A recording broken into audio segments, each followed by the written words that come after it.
The UN Secretary-General Antonio Guterres is due to see firsthand the breadth of his organization's role across Israel and the Palestinian territories. It's most active in Gaza, where it provides food aid, education and infrastructure, all requiring close cooperation with an Israeli government whose antipathy to the UN has been growing. Just listen to Prime Minister Benjamin Netanyahu at last year's UN General Assembly. Does anyone really believe that Israel will let the UN determine our security and our vital national interests? We will not accept any attempt by the UN to dictate terms to Israel.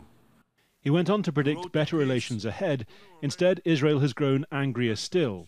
At one UNESCO resolution condemning Israel for archaeological excavations around and under the Old City of Jerusalem, at another awarding the Old City of Hebron Palestinian World Heritage status, and at a major Security Council vote demanding an end to illegal Israeli settlement building in the occupied West Bank. Israel slashed about a fifth of its UN contributions in response. Palestinian leaders want to ensure that Guterres keeps up such pressure in the face of US attempts to defend Israel at the UN. Guterres, whom we had known for years and we had hoped would signal a new will on the part of the UN leadership to stand up to Israel, we're beginning to see not just a regression, but also a sense of intimidation and reticence.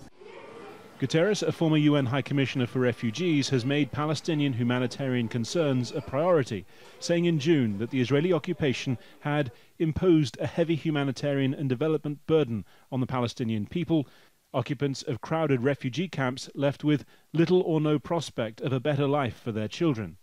Guterres has also defended Jewish links to Jerusalem and called for Israel to be treated like other member states. Israel supported his candidature. We see him as a very good Secretary General potential. And the question is proportion.